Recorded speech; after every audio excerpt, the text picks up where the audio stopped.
नमस्कार सभी को, आप सबका स्वागत है अपने YouTube चैनल में। और आज हम डिस्कस करने जा रहे हैं एक नया टॉपिक। वो रहेगा हमारा टॉपिक अधिगम, यानी कि अधिगम टॉपिक से प्रीवियस ईयर्स क्वेश्चंस, यानी कि अधिगम टॉपिक से किस प्रकार के क्वेश्चन पूछे गए हैं उन्हीं क्वेश्चनों का करेंगे हम आज डिस्कस। और रीट का क्या कि नोटिफिकेशन तो जारी हो गया है। 16 दिसंबर से फॉर्म अप्लाई होने शुरू हो जाएंगे और 15 जनवरी तक फॉर्म चलेंगे और 27 फरवरी को आपका एग्ज़ाम है। तो ये याद जरूर रखना है अभी से क्या है कि आप अपना टाइम टेबल थोड़ा सा एडजस्ट करो भी। अगर घर जिम्मेदारियाँ थोड़ी ज़्यादा है तो क्या कि उनको थोड़ा थोड़ा कम करके क्या कि अपने पूरी तड़फ के अनुसार तड़फ के साथ क्या है कि हमें रीट क्लियर करनी ही है। तो क्या है कि तैयारी अच्छी से अच्छी करो। आज का हमारा पहला क्वेश्चन करते हैं बिना किसी देरी के स्टार्टिंग, यानी कि पियाजे के अनुसार संज्ञानात्मक विकास की द्वितीय अवस्था कौन सी है? वो रहेगी हमारी पूर्व संक्रियात्मक अवस्था। विकास की पूर्व संक्रिय अवस्था निम्न में से किसने दिया था? यानी कि विकास की पूर्व संक्रियात्मक अवस्था ये किसने दी थी? तो ये दी थी जीन पियाजे ने। 3 नंबर ऑप्शन रहेगा इसका राइट आंसर। फिर है कि अधिगम हेतु निम्न में क्या सर्वाधिक आवश्यक है? यानी कि किसी चीज़ को सीखने के लिए हमें सबसे ज़्यादा क्या चीज़ की आवश्यकता होती है? तो होते हमें अभिप्रेरणा की, यानी कि मोटिवेशन की। अभिप्रेरणा क्या कि एक अधिगम से प्रारंभ होती है। किससे प्रारंभ होती है? अभिप्रेरणा। अभिप्रेरणा होती है अधिगम से, यानी कि किसी चीज़ को हमें सीखना है, हमें ये चीज़ करना है। वह क्या है कि मान लो कि एक अधिगम से ही प्रारंभ हो रही है, यानी कि मोटिवेशन से। फिर नेक्स्ट क्वेश्चन है कि क्रिया प्रसूत अधिगम सिद्धांत के प्रतिपादक कौन है भाई? ये कौन है? स्किनर है। कौन है क्रिया प्रसूत अधिगम सिद्धांत के प्रतिपादक?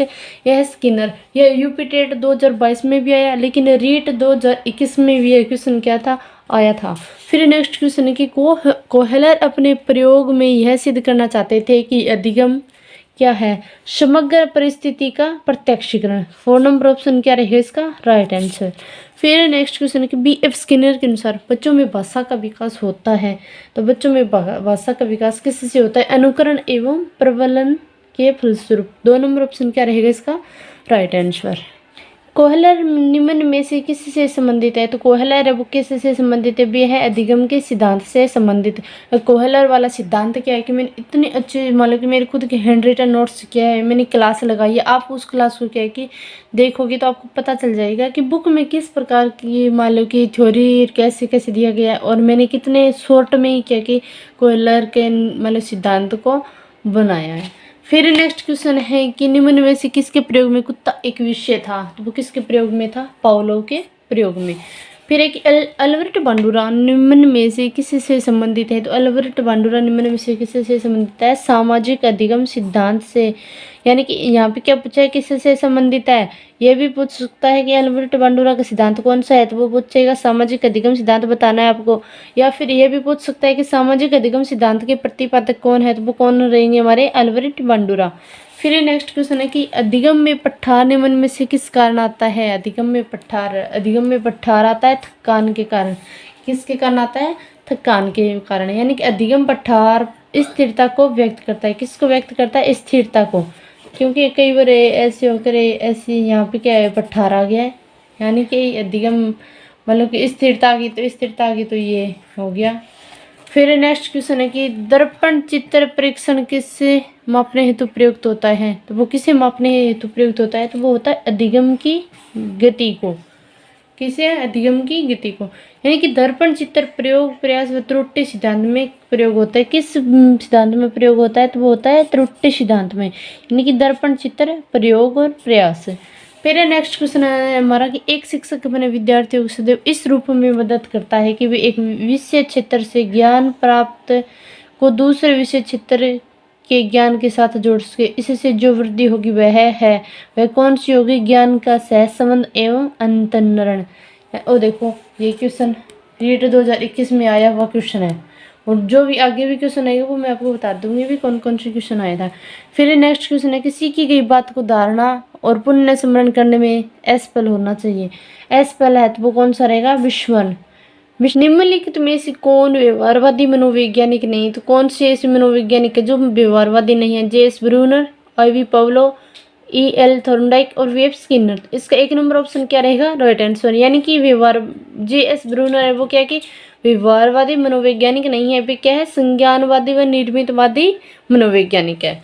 फिर नेक्स्ट क्वेश्चन करते हैं कि अधिगम के अंतर्दृष्टि सिद्धांत के प्रतिपादक कौन है भाई। ये क्वेश्चन रीट लेवल फर्स्ट 2021 में आया हुआ क्वेश्चन है। तो बे को थॉर्नडाइक, पाउलो, स्किनर और कोहेलर। तो इसका सर राइट ऑप्शन कौन सा रहेगा? कोहेलर। कौन थे अधिगम के अंतर्दृष्टि सिद्धांत के प्रतिपादक? तो है कोहेलर, क्योंकि उन्होंने सूझबूझ के सिद्धांत पर कार्य किया था। तो वो ये कि चिंपैंजी, ये किस ये सिद्धांत भी क्या है कि मैंने अपने खुद के हैंड रिटन नोट से मैंने क्लास लगा रखी है। आप अच्छे ढंग से क्या कि वो उस क्लास को एक बार देख लोगे ना, तो आपके एक भी क्वेश्चन गलत नहीं होंगे इस सिद्धांत से संबंधित। तो फिर नेक्स्ट क्वेश्चन है कि कार्यात्मक प्रतिबद्धता सिद्धांत में मुख्य कारक निम्न में से कौन सा है? आकृतिकरण, पुनर्वलन, बहिर्गमन, स्वतः आपूर्ति। तो इसका राइट आंसर कौन सा रहेगा? पुनर्वलन। यानी कि कार्यात्मक प्रतिबद्धता स्किनर का सिद्धांत है। ये सिद्धांत किसका है? स्किनर का है, जिसका केंद्र बिंदु कौन है? पुनर्वलन। केंद्र बिंदु कौन है? पुनर्वलन।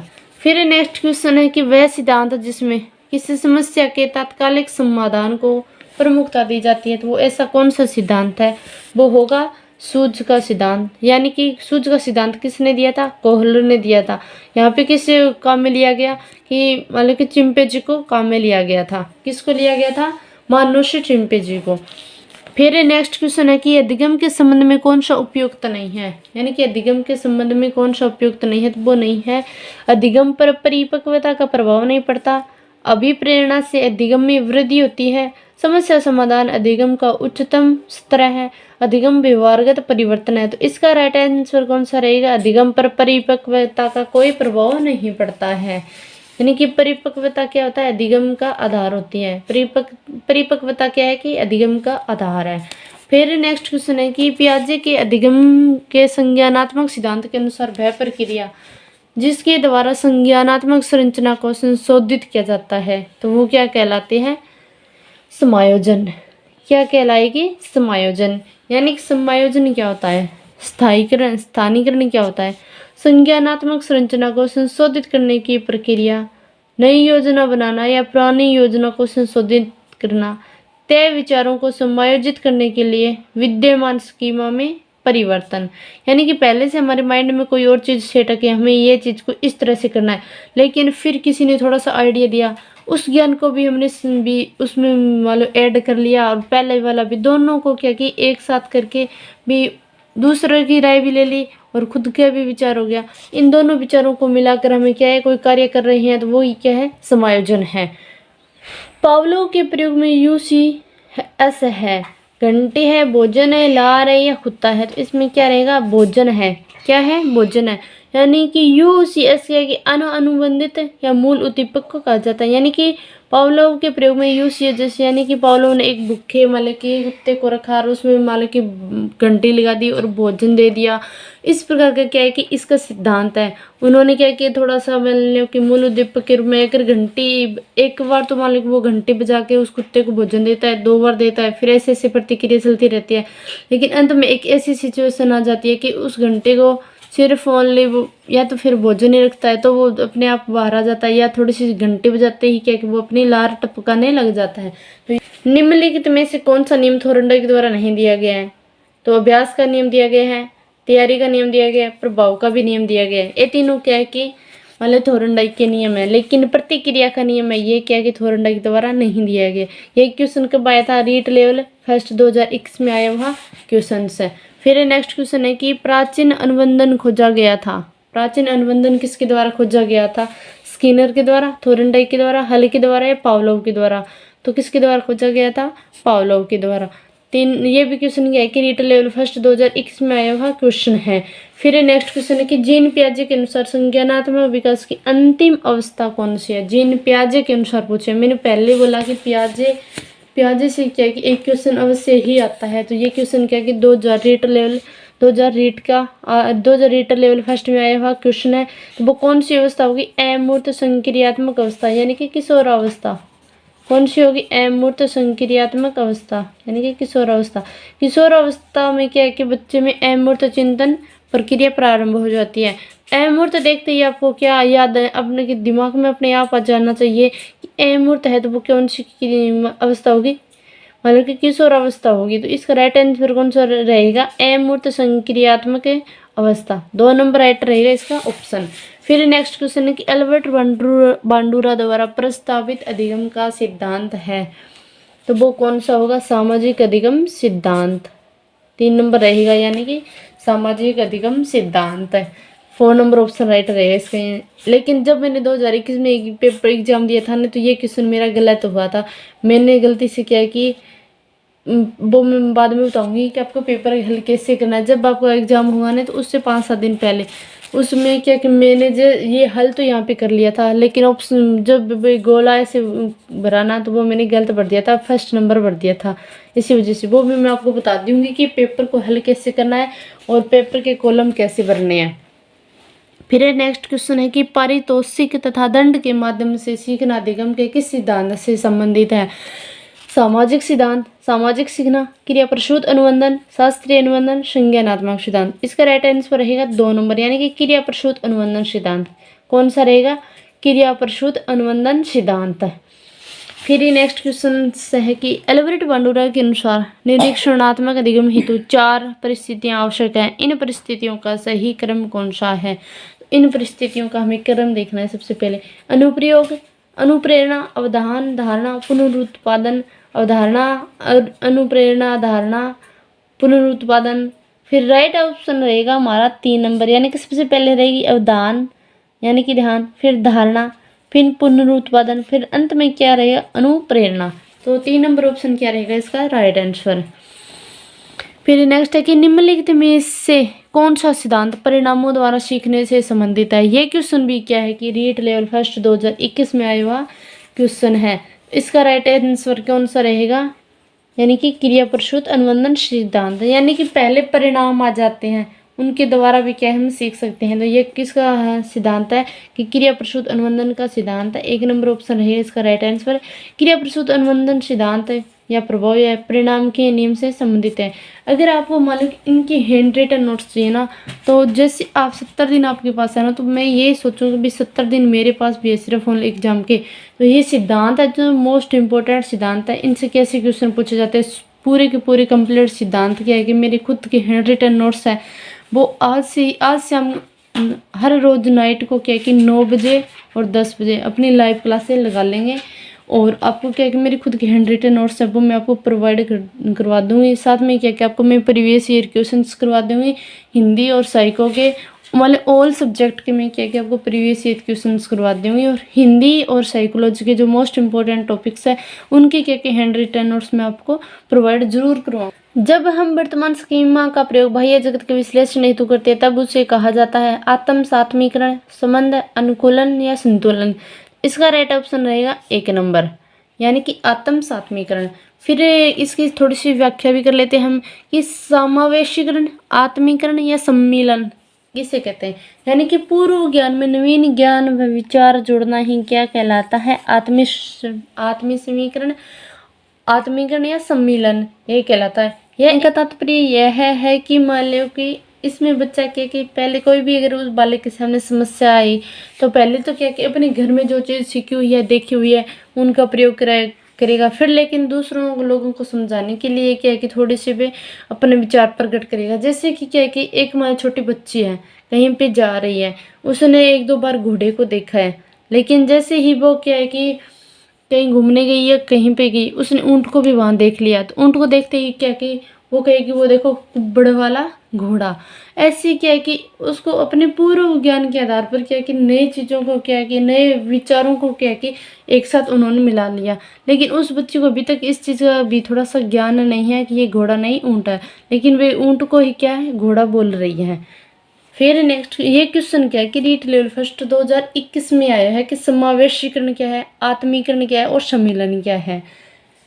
यानी कि जब हम वर्तमान स्कीमा का प्रयोग बाह्य जगत के विश्लेषण हेतु करते हैं, यानी कि जगत मतलब कि अब उसकी स्कीमा क्या थी, उसने घोड़े को देखा कि हाँ घोड़ा ऐसा होता है, लेकिन जस्ट उसने कहीं बाहर गई या कहीं भी मेले वगैरह में गई तो वहाँ पे उसने क्या कि ऊँट को भी देख लिया।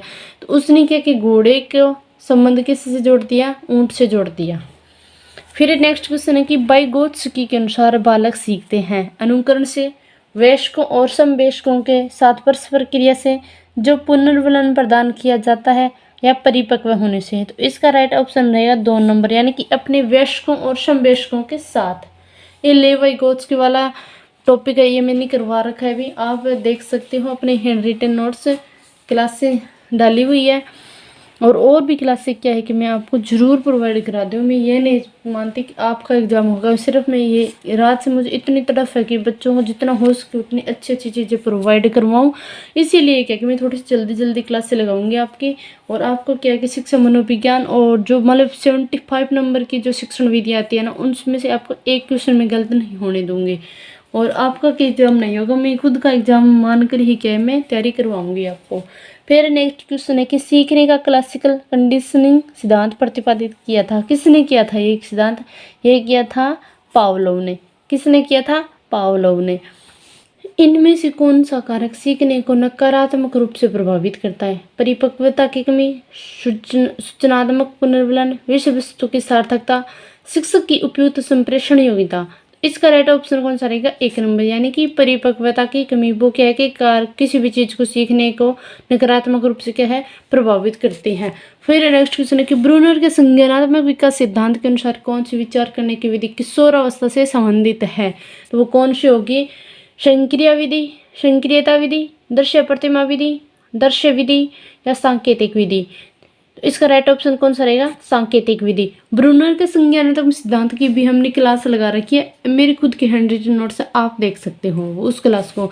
मेरे हिसाब से उस क्लास से आपके एक क्वेश्चन भी बाहर नहीं जाएगा। फिर नेक्स्ट करते हैं कि इनमें से कौन सा रचनावादी शिक्षण का सिद्धांत नहीं है? तो वो कौन सा होगा? नवीन अधिगम शिक्षार्थी के पूर्व ज्ञान पर आधारित है, सामाजिक अंतःक्रिया की सुविधा, शिक्षार्थी द्वारा सक्रिय रूप से ज्ञान का निर्माण एवं व्याख्या, निष्क्रिय शिक्षण को प्रोत्साहन। इसका राइट ऑप्शन कौन सा रहेगा? 4 नंबर। कौन सा रहेगा? 4 नंबर। फिर नेक्स्ट क्वेश्चन करते हैं कि निम्नलिखित में से कौन सी उच्च अधिगम की प्रविधि नहीं है? तो वो कौन सी रहेगी? अनुवर्ग या ट्यूटोरियल प्रविधि। निम्नलिखित में से कौन सी पियाजे द्वारा प्रदत्त संज्ञानात्मक विकास सिद्धांत के औपचारिक संक्रियात्मक अवस्था की विशेषता है? औपचारिक संक्रियात्मक अवस्था की विशेषता है, तो वो कौन सी रहेगी? सांकेतिक खेल, अहम केंद्रिता, वस्तु बच्चों के स्थायित्व के बारे में जागरूकता हो जाते हैं, व्यक्ति निगमनात्मक अथवा प्रतिज्ञाती तर्क बुद्धि को अर्जित कर लेता है। तो इसका राइट ऑप्शन कौन सा रहेगा? 4 नंबर। यानी कि ये अवस्थाएं हैं, इनका कार्यकाल, इनकी विशेषताएं, ये भी क्या कि आपको अच्छे ढंग से याद रखनी चाहिए। और ये क्या कि मैं आज शायद 9 बजे के पियाजे का सिद्धांत अच्छे ढंग से आपको मैं अपने खुद के हैंड रिटन नोट्स के द्वारा क्या कि आपको ये क्लास आज करवा दूंगी। फिर क्या कि आपके पियाजे के सिद्धांत से संबंधित कोई क्वेश्चन आपकी गलत नहीं होंगे। आज का सेशन कैसे लगे? अच्छा लगे तो ज़्यादा से ज़्यादा शेयर करना, और अगर आप चैनल पर नए हो तो चैनल को जरूर सब्सक्राइब करना। धन्यवाद सभी को। राधा स्वामी।